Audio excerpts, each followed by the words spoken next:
Otherworldlyculture.com. They're here.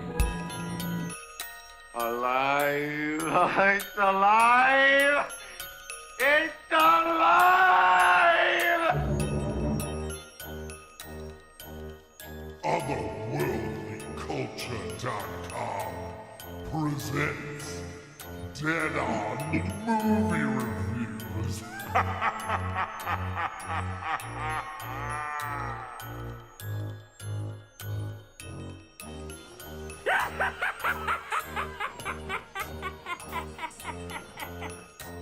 Salutations and mutilations, you're listening to Otherworldly Culture presents Dead On Movie Reviews. Tonight, we will present horror movie reviews and lively debate here on Otherworldlyculture.com and on future select Tuesdays at 8 p.m. Eastern.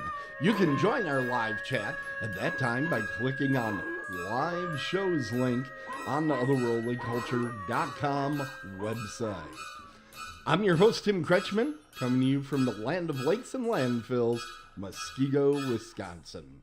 Dead On Movie Reviews is now one of 3 rotating shows on Dead On Thursdays. Alternating weeks, you'll see Dead On the Bases, our horror sports mashup, and our newest offering, Now Streaming, which is a panel discussion on a film on a free ad-supported streaming service.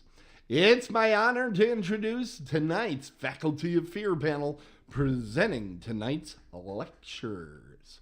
Hailing from the Motor City, Michael Cieslak is a lifetime reader and writer of horror, mystery, and speculative fiction.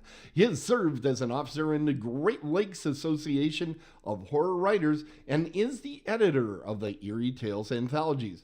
Michael is the editor-in-chief of Dragon's Roost Press, and his works have appeared in a number of collections, including DOA Extreme Horror, Dead Science, Vicious Verses, and Reanimated Rhymes, and the collaborative steampunk novel Army of Brass. He is a kilt enthusiast, and he's killing it over at thedragonsroost.biz. Hi, Michael. Good evening. I think we got some great reviews coming up, and I can't wait to hear yours because we're back on the werewolf train. Yes, you indeed. You just can't give up with these doggies. So it'll be interesting. And I think yours is on a number of different services, but it's also on Tubi, my favorite. So I think there were like 7 choices to choose from. There sure is. More about that in just a moment. Folks, that's called a teaser.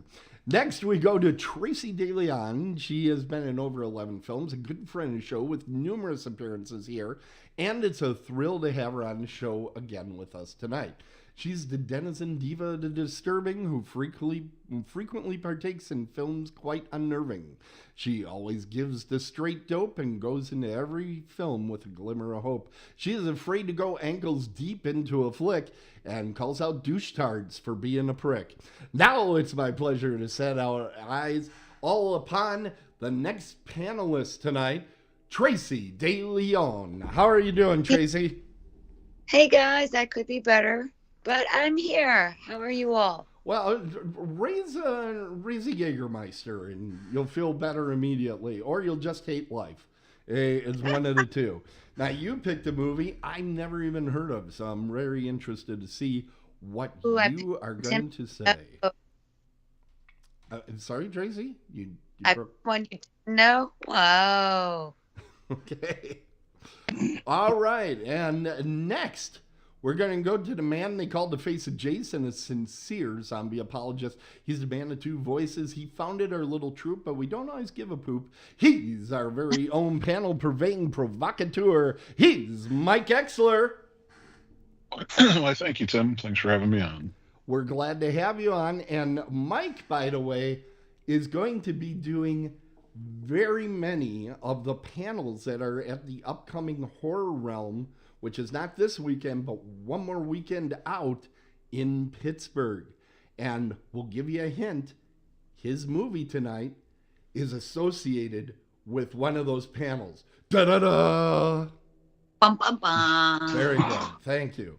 All right, so we're going to start things off going to Dragon Roost Central. And Mike, what have you been watching?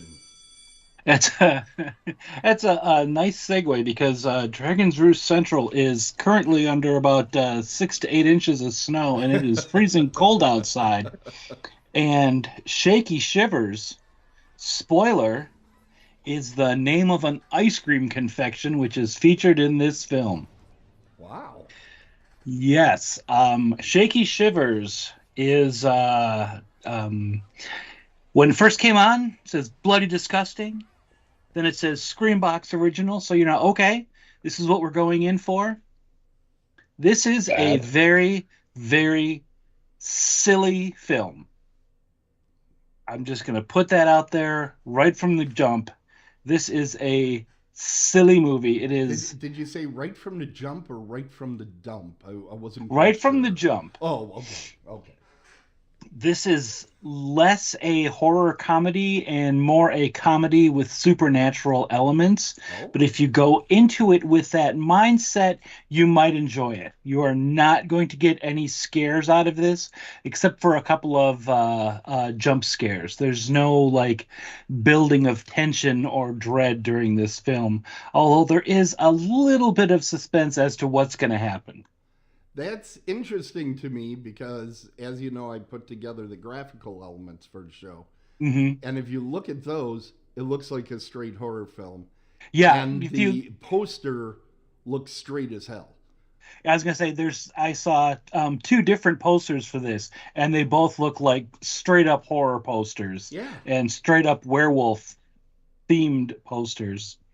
We start out like most good horror subgenre films do, in a closed cabin in the woods setting in the late 80s, early 90s. In this case, we're in Windfork, Washington, 1993, and a closed campground where our 2 main characters, Lucy, played by Brooke Markham, and Karen, played by Vivi Nguyen, have gone because, as we see in a flashback later on, there was an inciting incident which happened at the ice cream parlor, and Lucy is now afraid that she may be turning into a werewolf tonight, this first night of the full moon. So they've gone out as far away from town as they can to make sure that everyone's going to be safe.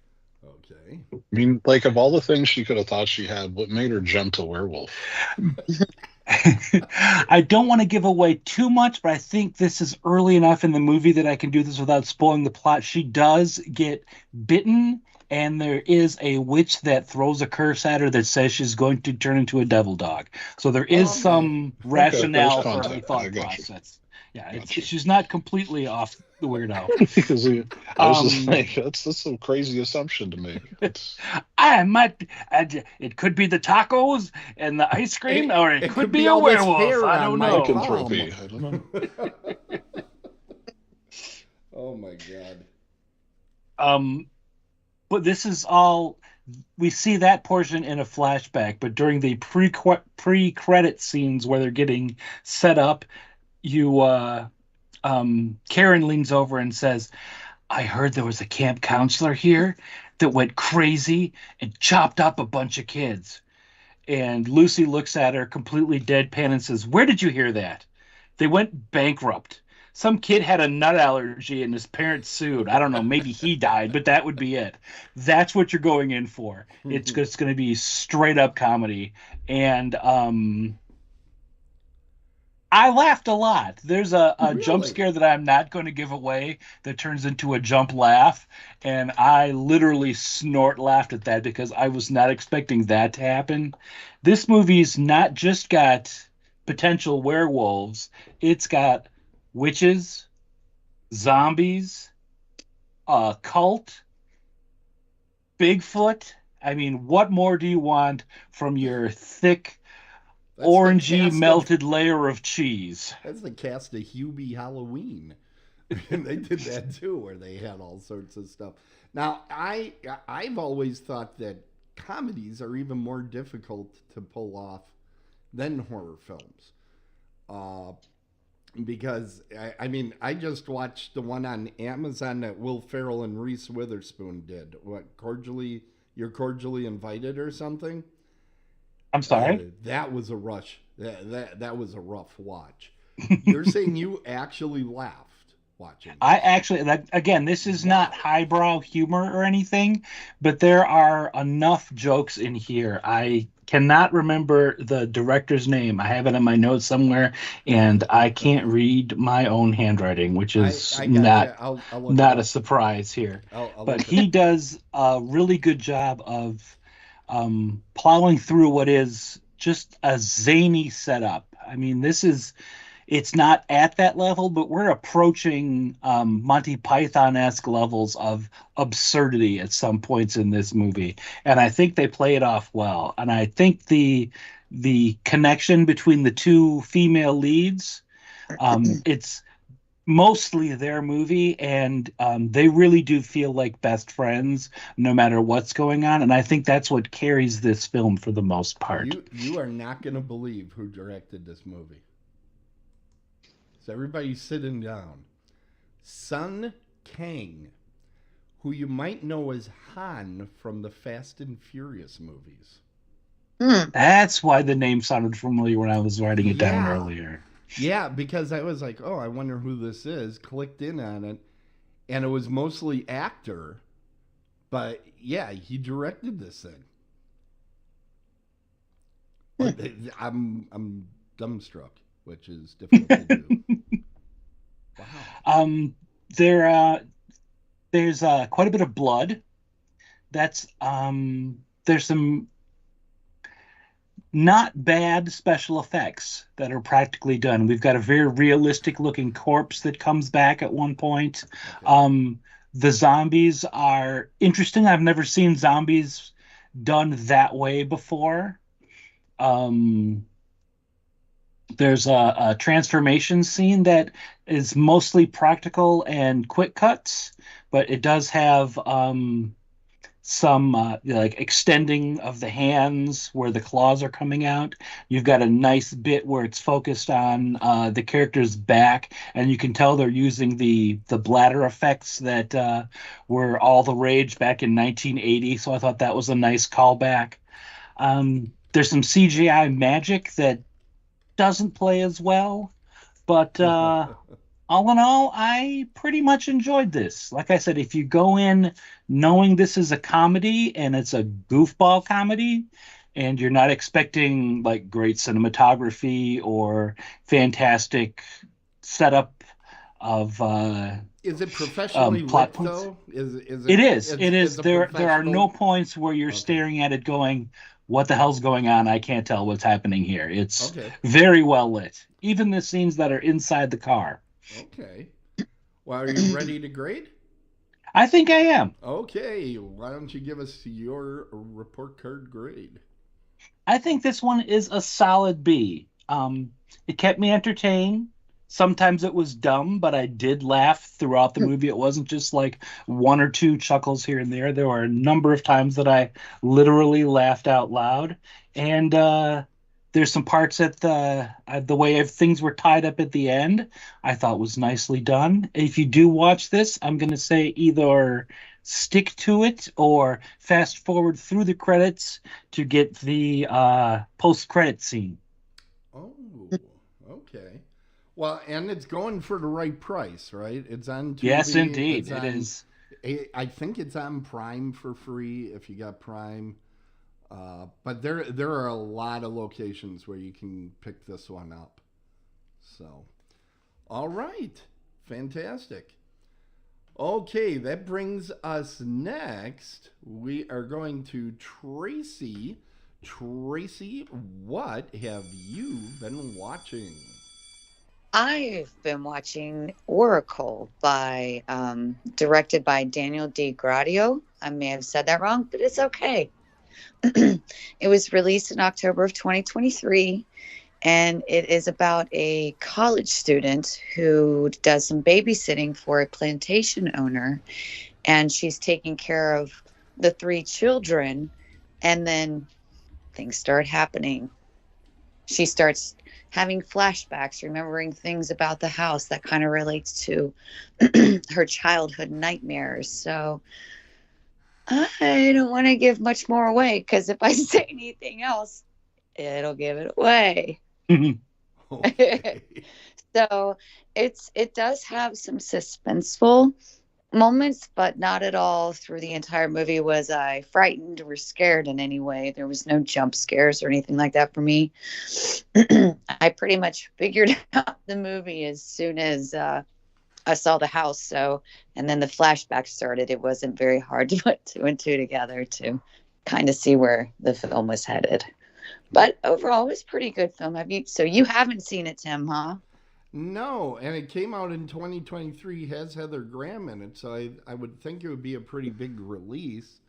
Has anybody else on the panel seen this? Oh, 3 no's. I honestly don't know, because some of the scenes look familiar, but I can't tell if maybe I just saw a very extended preview of it, or if I'm just thinking of Heather Graham in a different movie. And if I did see it, it's not jumping into my brain. And I'm afraid I didn't hear Mr. Exler. Did you? No, I did not see it. You tend to see them all. Yeah, no, I've never heard of this one. Is this hard horror? I mean, or is it? It's very, I guess you could say, soft horror. Okay. It's just suspenseful. There's really, I didn't jump at all, but there may be 1 or 2 jump scares for those who get a little, scared a lot more easily. But it was just, I kind of knew what was going to happen. I knew what was coming. It's not very hard for me to figure it out when she's exploring the house and things start happening. So, and then with her flashbacks, it kind of is easy to put together. But I don't want to ruin it because none of you seen it, which is boggles my mind that I finally picked something that Tim hasn't seen. Oh, Mike's the one that's tough to shut down. Mike, I got mine too. Hey, I got both mine. You got a 3-bagger there. I got a 3-bagger. Well, I am glad for that. I'm glad I picked this one just for that. But I would see it. It's worth seeing one time. Okay. Are you ready for grading? I can pull that up. Yeah. Okay. I'm gonna give her a C+. A C+. Yeah, just for effort. Okay, for effort. Ouch. I gotta tell you, Tracy, a C+. I'm not signing up for Max just for this one. Just saying. Don't do it. Wait for it to come out on YouTube. Yeah, it won't be long. At 2023 and getting a C+ on this show, that's the kiss of death. So yeah. I'm sorry, I didn't mean to do that, but that's all right. I do have a feeling that the next movie almost everybody on the panel might have seen. Mike, what have you been watching? Excuse me. I decided to watch the 1988 classic Killer Klowns from Outer Space. As mentioned before, Horror Realm, there's going to be a panel of 4 of the cast members. Actually, 2 of the main characters, Mike and Debbie, are the character names. So that's Grant Kramer and Suzanne Snyder.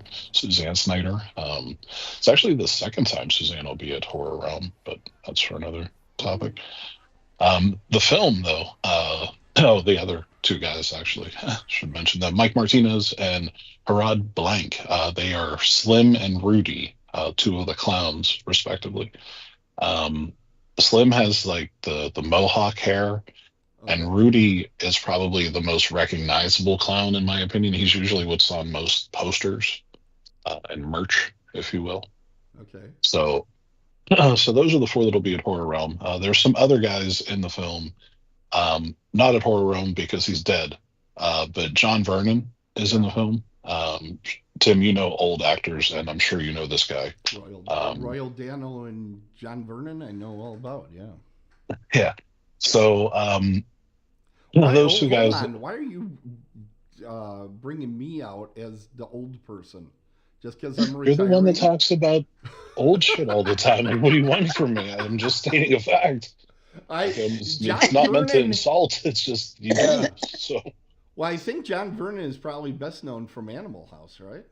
That I would think probably be so. a big one. I mean, yeah. And Killer Clowns, actually. This is a pretty yeah, big I was movie. looking him up as well as Mr. Dano, and he has a lot of horror movies in his repertoire, Mr. Vernon. So not big parts, you know what I mean? Yeah, But he always always, played authoritarian characters that were misguided at minimum. yeah, That was kind of like his thing. yeah, and that's really what he was in this film, Yeah. to the T. Well, you hire a guy like him, though, so that you don't have to write much as to what the Right. guy is. He walks in and you go, I know who this is. Right? Yep. And he has a very distinguishable voice, or he had a very distinguishable voice as well. Oh, yeah. It almost lends credence to the scene, if that makes any sense. Like it's ridiculous what he's saying. He believes it, and he's delivering it with that voice, and it's Right. like for a minute you're like, holy shit, I'm actually believing this. And yeah, so that was fun. But moving on, let me see. Yeah, so John Vernon's in it as a cop, authoritarian figure, as you were saying, authority figure. Yeah. So I think we all know what the plot is. Basically, I actually I wrote down what IMDb's thing is because I thought it was really funny.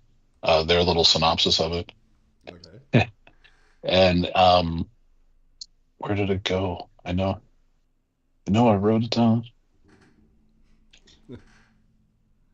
Yeah, this isn't very professional.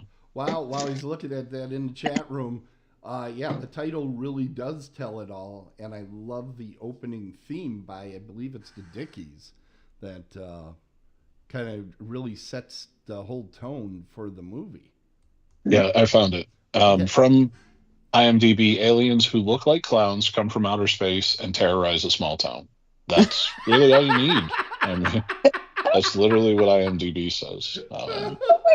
Why did they bother to write that? Why? I don't know. I thought it was a little lackluster. It was like not even given any effort anymore. Oh my god! Yeah, they really could have just said "see above." Right? Pretty much. Tagline. Like Like if you can't read this title, you're an idiot, I guess. So I don't know. It's a little bit more in depth than that. You know, basically a ship crashes and sets up what appears to be a circus tent. Our main characters go to check out what's happening, and then the story unfolds. I don't want to belabor the point of the storyline or anything. I do want to talk about a few things, though. I will say I have the Blu-ray version of it, so they remastered it, restored it, whatever. I don't know. They made it look prettier, and I kind of appreciate that. But man, the clowns still hold up today, man. They are solid looking. The animatronics they have in the face, however they did that. They're creepy. Yeah, they're super creepy. I mean, especially when they laugh or try to talk, their teeth are just all jagged and sharp. And IMDb lists 22 people actually are credited for working on the clowns, from sculpting to painting and everything in between. So, well, to be fair, if you're going to name the movie Killer Clowns from Outer Space, you better put the money into the clowns. Yeah, and but they didn't just, I mean, the sets were pretty elaborate. Yeah. You know, it wasn't chintzy. Nothing in the film looked bad. And that's the other thing I wanted to talk about. Everything looks really good. Like they really put some money into this film. And when you look at the premise of it, it's ridiculous. And who greenlit this and who put this amount of money into it? Because I can't imagine the sets and just 22 people alone sculpting clowns is cheap. I mean, I just can't imagine that, because we see it's been quite a while since I saw the film, so I rewatched it this week for the panel and the show. But we're used to, you know, seeing maybe 3 or 4 clowns, the 2 that I mentioned, and then usually the chubbier one, Right. and then the little midget one, shorter. I don't know politically. I don't know what to call it. The little guy, little one. But moving on from that, Is but he there's a called, like, bunch of clowns. JoJo or something in one of the scenes? Yeah, he What's calls that? little JoJo or something like that. And then Yes, he like yeah, that might be it. beats the hell out of him. Yeah, yeah, he knocks the guy's head off with Yeah. one punch. After he smashes his little bike. Yep. Um,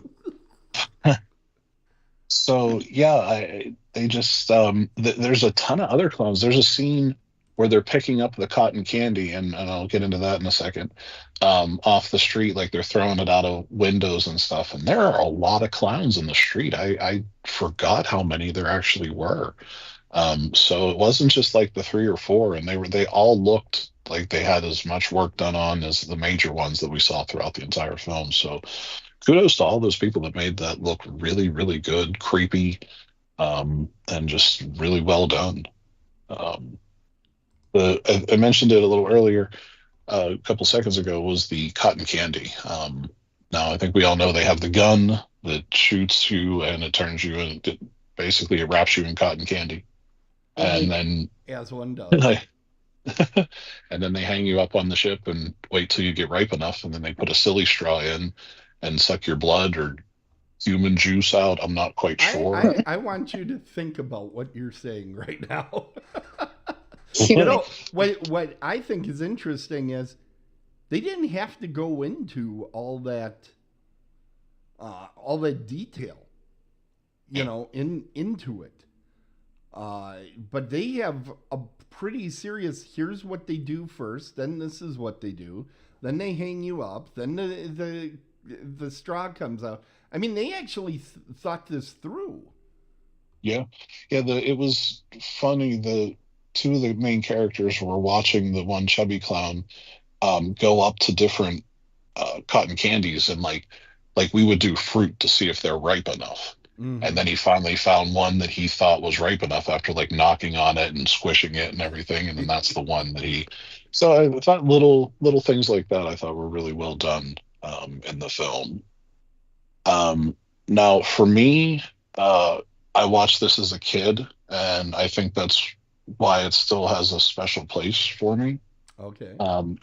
Not sure how I would feel about it now. I still think I would say the clowns look really good. I do think that, but looking at this film, it should have failed so many times. And I don't know why it didn't. Like, it's just going down a path and you're like, why is this fucking working? I don't understand, but it's working. Watching it as an adult, I liked it just as much as I liked it when I watched it as a kid. I think you may have hit on it already, though. It's a B movie plot with way more effort than you would expect from this movie. I mean, like you were saying, the lore and the effects, and it's got so much heart and soul in it that, like, if this was like a Corman production, which it could be given that plot line, right? Oh yeah, for sure. It would be a cult classic, and people would just now be watching it, but it wouldn't. I don't think it would have held up as well as it did, and it certainly wouldn't have been as beloved as this movie is now. I think a lot of it is because of the title. You go in with expectation 0. Yeah. You just go in and you go, this is going to be a piece of shit. Let's see how horrible it is. And it's not bad. It's always nice to be pleasantly surprised. Yeah. Yeah. Yeah, some of the dialogue is what it is. I mean, it's not the best, but it's definitely not the worst I've heard in film. Well, especially from the 80s. It kind of fits, though, right? Because it is a campy premise, mm-hmm. and they do campy things. They It's do. like if you're watching the Adam West version of Batman, you wouldn't throw some of the Christopher Nolan lines into his mouth. It just wouldn't fit. Same thing, you wouldn't have Michael Keaton saying in the middle of one of his Batman movies, some days I just don't know how to get rid of a bomb. Yeah. Wouldn't work. Right. So I think it kind of fits. I watched it recently on Svengoolie. Svengoolie plays this thing, I bet you, once a year. They must be pretty good with the rights on this one. And it was a fun watch, particularly with him and his new gang. They had a lot to say about it. And it's just kind of like, it isn't going to scare anybody. Nobody's going to come out frightened of these things, except, of course, my co-host on Dead on the Bases. He was just dead after watching this. But it's a good time. And I think the plus is, what does this thing run? 90 minutes or something like that? It's an hour and 28 minutes. Yeah, it doesn't try to become more than it is. But it seems like it tags every base. Like, you're sitting there and you go, well, when I go to the circus, there's always popcorn. They got a thing with popcorn. Oh, when I go to the circus, they always have a bucket of water. They do that. They do something with the invisible dog. They do something with twisting up the balloons. It's like every single base got covered. I bet they had brainstorming meetings that were hilarious about this thing. Yeah, the three brothers that wrote it and one directed it. There's a couple highlights for the two brothers in the ice cream truck. Hilarious. Completely awesome in the film. And Tim, you mentioned it, the popcorn that the clowns throw on people, and then bad things tend to happen when they open up their hamper. Right. And little baby clown heads come out. I always loved those as a kid, and I especially enjoyed them as an adult. I think the last thing I had written down is, if you're looking for a good time, I mean, this film's for you. It's one I think that I'd even say it could be an intro horror film for 13 and above. Something like it is PG-13. I realize it's an 80s PG-13, but there's really nothing in there that would be too bad. There's certainly not a lot of gore. No, they showed it when I watched it on MeTV, which is not very hardcore with Sven Gulli. I didn't really detect what they may have cut out. I didn't notice things being missing. There was, but I couldn't think. There was no nudity, and someone said "fuck" once. That was it, from what I saw. And then the only blood was when they were sucking the blood out of the silly straw, and that was really candy. Yeah, from the candy. Yeah. So. Yeah. But yeah, I'm ready to give my grade. Okay, I have your grade sheet out. What are we going to be writing on this bad boy? I'm going to give it an A. I mean, it's everything a campy horror film should be. Hold on. For legal reasons, is this still Mike Exler on the line? It is. Yeah, honestly, an A from Mr. Exler is what are they? Let's be S clear. tier. This is a horror comedy that we're talking about. Wow. Yeah, no, I put this in the same echelon as like Shaun of the Dead. Horror comedies are real hard to do, and they're either really good or really bad, and this is one of the ones that are really good. So fantastic. Well, hopefully a lot of people take you up on seeing this film. Now, I believe it's on a couple streamers out there, so give it a try before you come and meet everybody out at Horror Realm. Let's see, where have I got it? I got it marked where it is, and I don't have it in front of me. But I know I saw it on a couple streamers. So check it out. Go to justwatch.com or use the links that we have in the show notes. It'll tell you everywhere it is whenever you tune in. Okay, so it's my turn. What did I watch? Oh, that's right. Okay, there it comes. And it's dead again. There we go. All right, we got everything settled. Goody. I watched the movie The Woman from 2011. It was directed by Lucky McKee. If you're familiar with that name, Lucky McKee is who directed May, which is a favorite for me. I really liked that movie. And that's why I decided to watch this movie. I was not aware when first selecting this movie that it's actually the second movie in a trilogy. So I started in the middle. So the perspective you're going to get is from somebody that did not see the movie Offspring that this is a sequel to. And my camera is very upsetting to me right now. Let me try to sum it up. That's probably where to start up. The story opens out in the wilderness, and there's an uncivilized woman out in this wilderness. I did not know, because I did not watch Offspring, I did not know that she was a cannibal. Because while she's out in the wilderness, she was like killing, like I think the first thing you see her do is kill a fish and just eat it right out of the river. The next thing you see is a country lawyer named Chris Cleek. And he is kind of difficult to suss out in the first thing you see. He's like at a garden party or something. But you can tell something's a little off with this dude. Next scene, he's hunting in the woods one day when he sees the titular woman and her tits and decides, yeah, I need to have some of that. So he goes home, rigs up his shed, and he goes out to the woods and knocks her on the head and proceeds to hold her there against her will.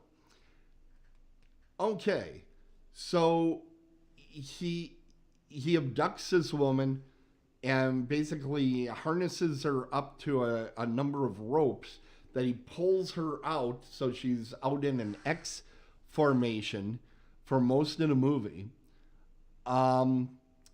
But you know something is really weird, because his first thing to do after he's got her all locked up in there is he brings out the family to come see what he just did. And he's got a wife, 2 daughters, and a son, and there's another sibling that they don't really talk about, and you don't really see until well into the end of the movie, and it's kind of a spoiler. Once he brings the entire family in, particularly his wife, you're like, this guy's weird. And he brings them in right after the woman, the first thing she does is bite his finger off, one of his fingers, and spits it back at him. Or did she chew it up? She might have chewed it up. It's disgusting. And that is the beginning of a lot of disgusting, horrible things happening throughout this film. I mean, it is nonstop naughtiness. It's interesting because I've seen very violent movies before. Mike was nice enough to introduce me to the August Underground films. Thanks for that. Awesome. But this movie had kind of a disturbing approach toward violence that was more unsettling, I would say. It wasn't the most over-the-top violence I saw, but it was kind of pathetic in the way it was presented. Now, this is based on a book by Jack Ketchum, who also wrote The Girl Next Door, which I think you're familiar with, Mike. Yeah. Oh, both mics? Both mics. Sorry. Go ahead, Mr. Exler. No, I'm not a huge reader, as we've joked about in the past on the show. But I know the movie. I know the movie you've seen. I've seen the movie, and I actually read the book. And very early on in Horror Realm's history, they had Jack Ketchum there. And I bought a book, and if you bought a book, his autograph was free, and he spoke to you as long as you wanted to speak to him. And it was amazing. And I told him several times reading the book, I wanted to just throw the book across the room. That is That is exactly right. I have always described The Girl Next Door as the best book that I cannot recommend to someone, because as you're reading this, you start to feel guilty. Like, if I just stop reading, all this horrible shit will stop happening. And it makes you feel complicit in what's going on, because, like the characters, you've got to know what's going to happen next. And on a side note, yeah, Jack, I was going to say Dallas, his other name, his real name, was a absolute legend and just one of the nicest guys you could meet. For someone that wrote some really fucked up shit. Yeah, no, he was super down to earth and nice, and just I talked to him at Horror Room for about 20 minutes, and it was a very nice conversation. Wow. But yeah, that book, fuck that book and that movie. It's bad. Well, this I like dark horror, but there's something about that and it's based off of true events. Right. Not loosely fucking based either, so that's a big thing too. Yeah, and so this movie is fiction, but famously when they put it out at the I think it was Cannes or Sundance or one of them, people were walking out, people were yelling at Lucky McKee, this is misogynistic, and all this sort of stuff. And I'm like, yeah, no shit, it's misogynistic. It's a dude locking up a woman and torturing her, basically. His whole thing is he's saying, I'm going to civilize this woman, and then he goes about doing nothing to civilize her. It's mostly like he wants to sponge bath her and wash her with a power scrubber and rape her in the shed. It's pretty disturbing, and as you watch the movie, as it continues to unfold, you start to realize that the woman is not the only person that has been attacked or destroyed by this Chris Cleek character. That he has a very bad influence on everybody in his family. I'm not going to go into it because it's some of the fun of watching the movie is trying to figure out the nature of his relationships with his wife, with his son, with his daughters. One thing I will tell viewers of this film, I did not realize this, but at a number of times, the woman mostly is like hissing and barking at people, but she apparently is speaking some sort of language. So if you turn the subtitles off, I'm a big turn the subtitles off if it's an English person. You're not going to catch what she's actually saying. So if she is on screen, make sure you got the subtitles on and you will find out what she is saying. I learned that way late in the movie, and I don't know what she was saying early on, but it does help you a lot at the end of the film, because she is communicating in her weird pidgin English, whatever the hell it is that she's using, this weird language of hers. And I did rewatch the final scene with the subs on, and it meant more with the subtitles.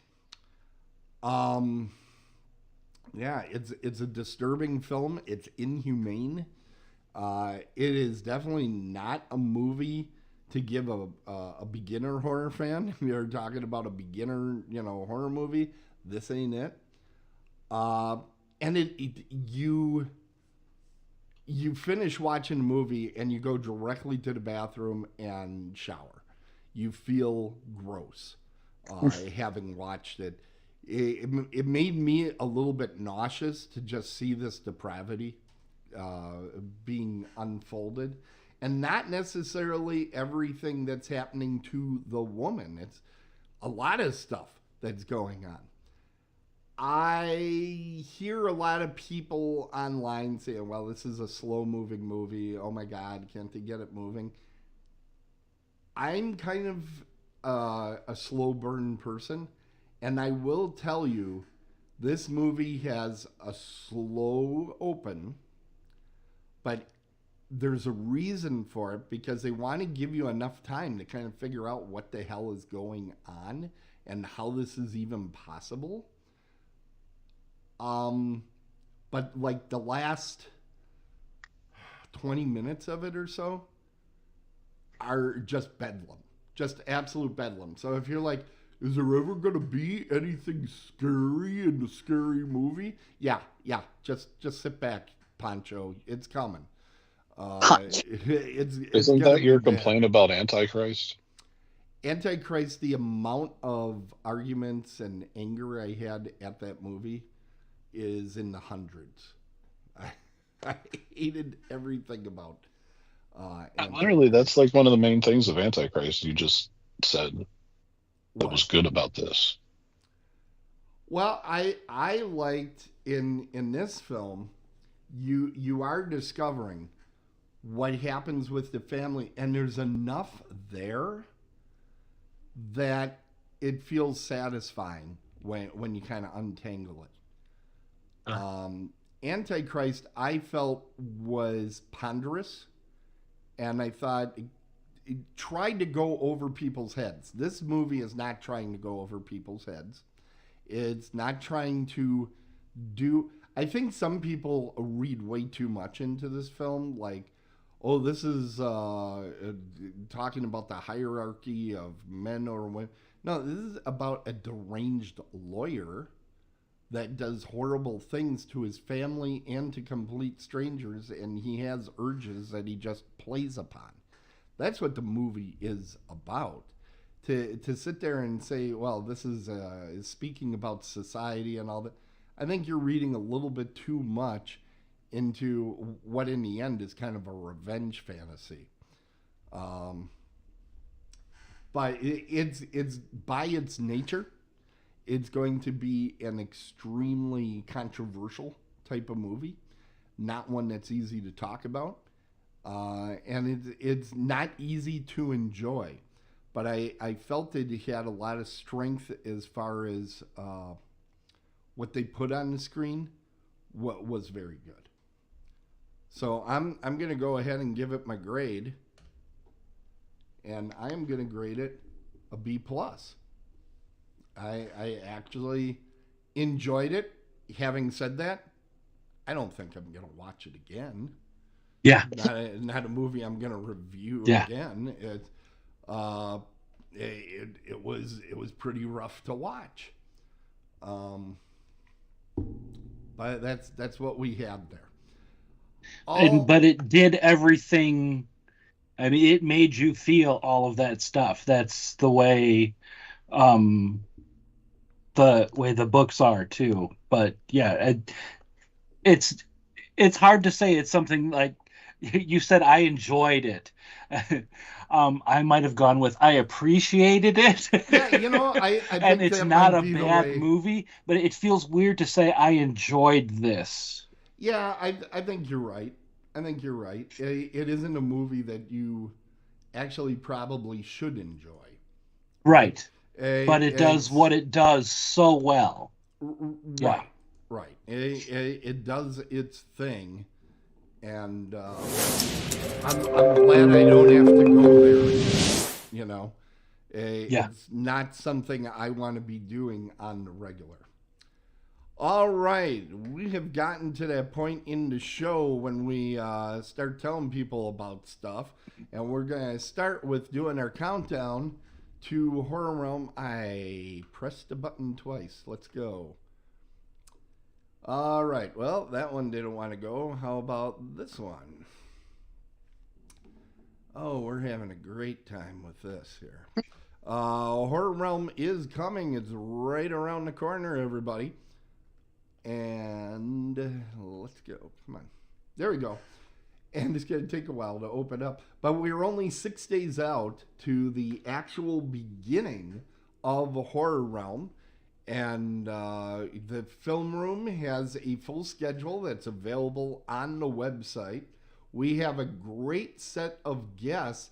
One thing we want to point out is that Jason, well, I'll go through all those changes, but you can see all the guests are available at the website at horrorrealmcon.com. On Friday, there's a lot of great panels that are going to be held. Come on. There we go.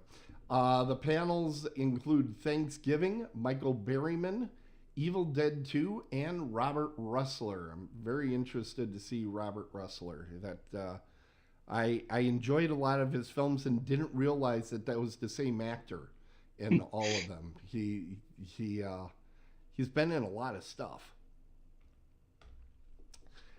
We do have 2 events happening on Friday. There's the Scarioke that will be happening in the bar, and something our group is behind.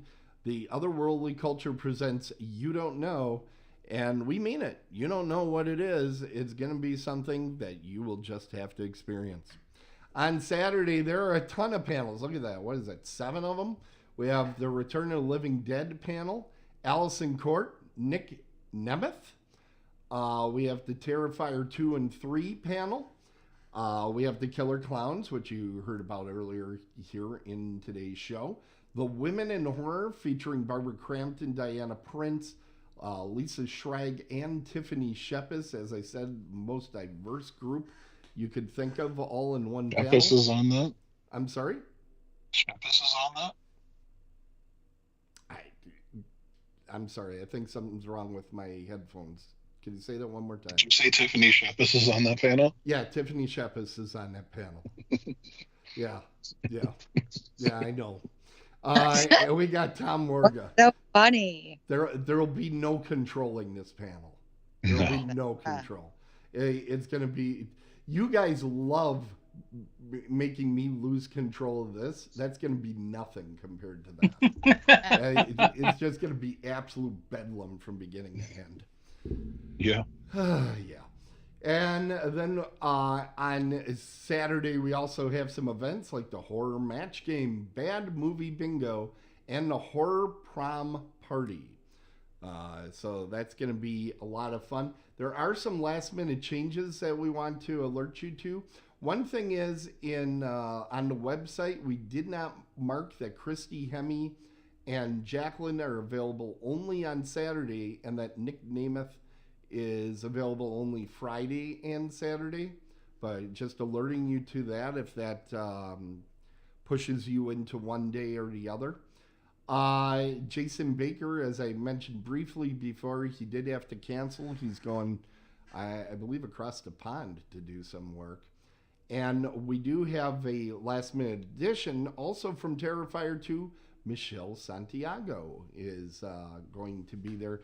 That means there will be 4 people from the Terrifier franchise that will be at this year's Horror Realm. Exciting. Yeah, it's going to be a fun show.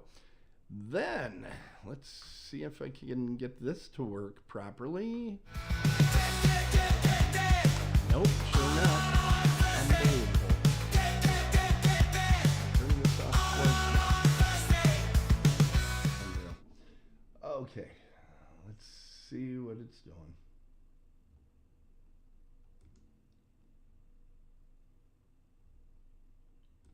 Yeah, everything is crashing today.